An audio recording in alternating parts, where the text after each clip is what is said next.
what does it mean when a machine claims to think? We've spent centuries defining human reasoning as the key quality that separates us from other beings. Descartes' "I think, therefore I am" established thought itself as the very fundamental proof of existence. Now, we face a profound philosophical inflection point. Machines that allegedly reason, not just calculate, not just predict, but reason. The three remarkable developments in the past, week or so illuminate different facets of this transformation and challenge us to reconsider what it means to think, to be fair, and to preserve human dignity in an age of increasingly sophisticated artificial intelligence. On March 20th, 2025, Melanie Mitchell published an article in Science titled "Artificial Intelligence Learns to Reason." And just like that, she explored the evolution from large language models to what are now being called large reasoning models. Mitchell highlights a simple puzzle that reveals the limitations of current AI. Julia has 2 sisters and 1 brother. How many sisters does her brother Martin have? Now, despite impressive language capabilities, models like ChatGPT-4 consistently fail this elementary reasoning task. Now, in response, companies like OpenAI, Anthropic, Google, and DeepSeek have developed new models specifically designed to enhance reasoning capabilities through techniques like chain of thought prompting, which is a great strategy if you're trying to improve the quality of your outputs when you're prompting. The next day, on March 21st, The Guardian published Sanmi Koyejo's article, "Could AI Help Us Build a More Racially Just Society?" Koyejo suggests that despite AI's troubled history of perpetuating biases, its inherent auditability offers unique opportunities to confront and then mitigate societal inequities. By making biases visible, quantifiable, and systematically addressable, AI could possibly serve as a great tool for building more equitable systems. 3 days prior, on March 18th, MIT News published Peter Dzyzky's report on Howard University President Dr. Ben Vinson III's Compton lecture titled "An AI Future That Honors Dignity for Everyone." Now, Dr. Vinson questioned whether automating aspects of human reflection and decision-making represents progress, or something that we've been talking about, the quiet surrender of human agency.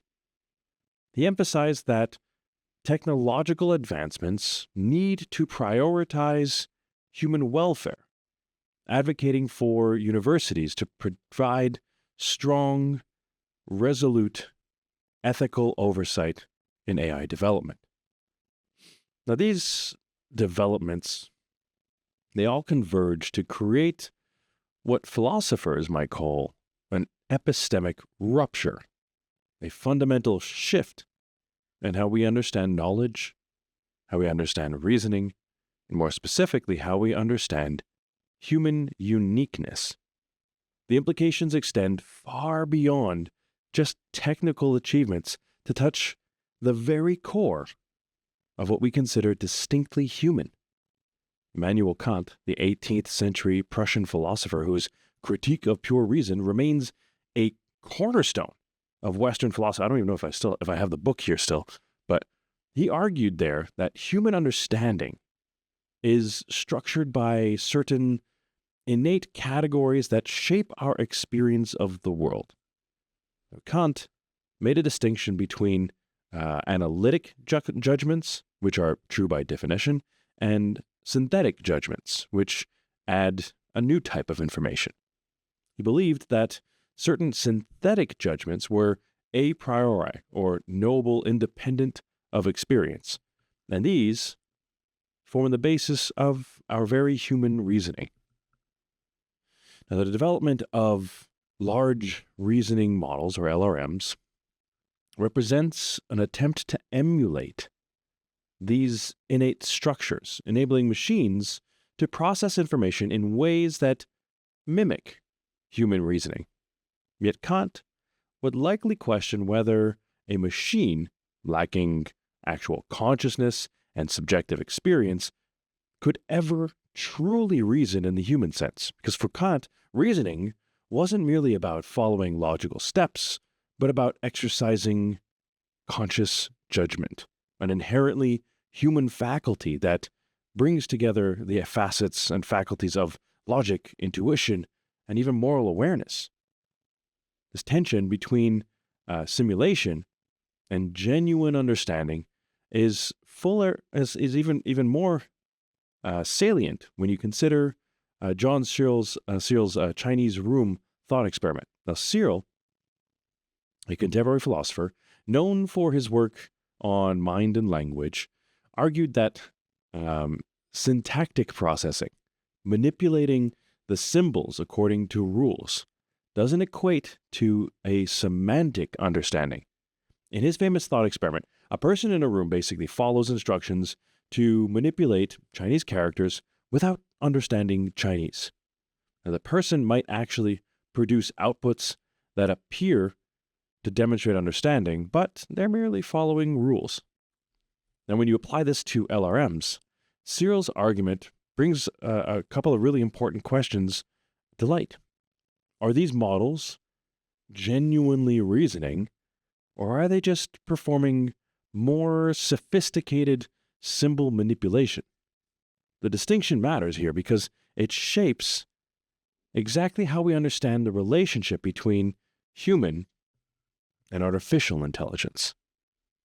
Now, meanwhile, Koyejo's article on AI and racial justice engages with the philosophical tradition of John Rawls, whose theory of justice proposed that a fair social arrangement should be those where people would choose if they didn't know their own position in society, what he called deciding from behind a veil of ignorance, he says.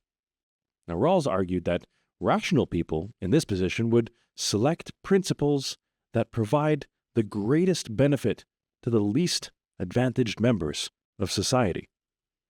When you apply this to AI, Rawls' philosophy suggests that fair algorithms would be those that were designed without any knowledge of which groups might benefit from it, focusing instead on principles that ensure more equitable outcomes for all, with a special attention to those most vulnerable to harm.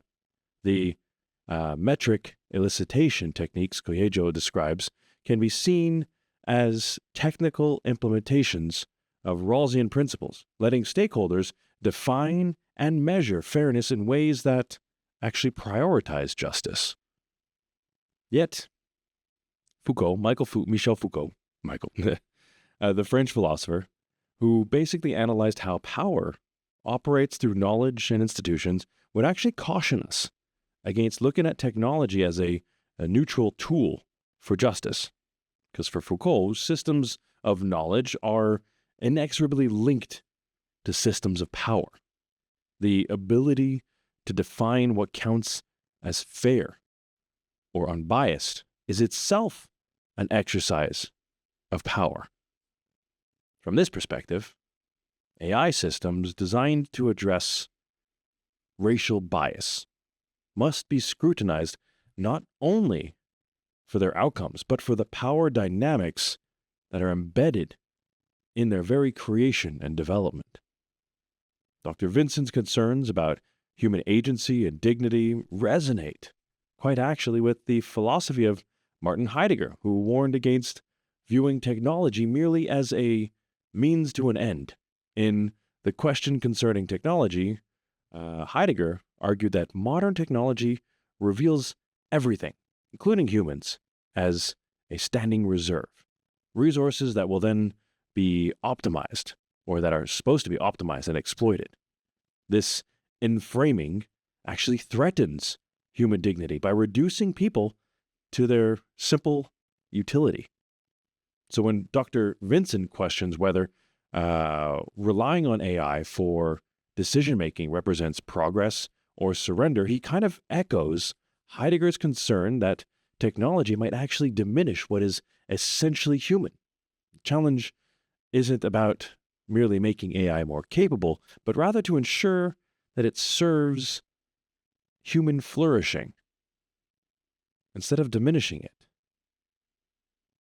Gabriel Marcel, this 20th century existential philosopher, would actually echo a little bit of Dr. Vinson's concerns. So Marcel distinguished between concepts of what he calls having and being between possessing things and engaging authentically with the world. He actually warned that an excessive focus on technological possession could lead to a diminished sense of being. When we delegate fundamental human activities like ethical reflection to machines, we actually risk becoming less fully human, even as we become more technologically advanced. These philosophical questions and perspectives, they converge on a question that we can no longer afford to treat as academic.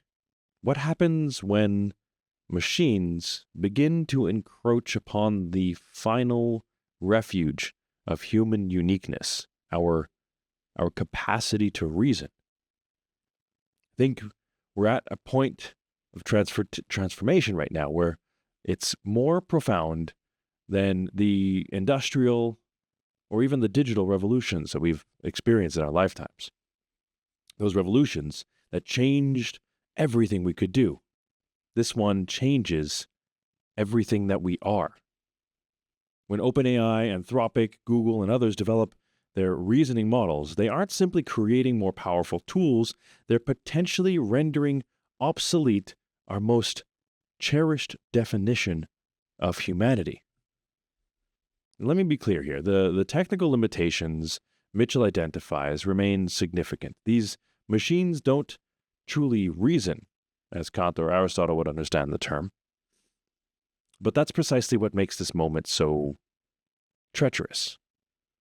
I think we're being courted, we're being seduced by simulations of thought that grow even more convincing while remaining fundamentally alien. Koyejo's vision of AI addressing racial injustice reveals this paradox that lies at the heart of our technological future. The same systems that threaten to diminish human agency might also transcend human limitations. But make no mistake here, there's no technological solution to the fundamentally human problem of justice. Technology might expose bias more effectively and more efficiently, but only human moral courage can truly confront it. Dr. Vinson's warning about surrendering human agency goes beyond cautious philosophy. It's an urgent alarm. Every time that we defer to AI for decisions that require a moral judgment, ethical reflection, creative insight, we sacrifice something essential. We outsource not just labor, but the very cognitive processes that define us. For Nasty, Brutish, and Short, I'm Michael Koyenka. Question right now, I don't think, is whether machines can reason, but whether we will continue to do so. Are we going to remain active participants in our own intellectual evolution, or are we going to become passive consumers of machine-generated thought? Are we going to use technology to augment human reason, or will we gradually surrender our intellectual sovereignty to systems that mimic understanding without really possessing it? I think the greatest threat isn't that machines will become too much like humans, but that humans might become too much like machines. Optimized for efficiency rather than understanding, programmed rather than enlightened, calculating rather than wise. I think the choice is yours. See you next week.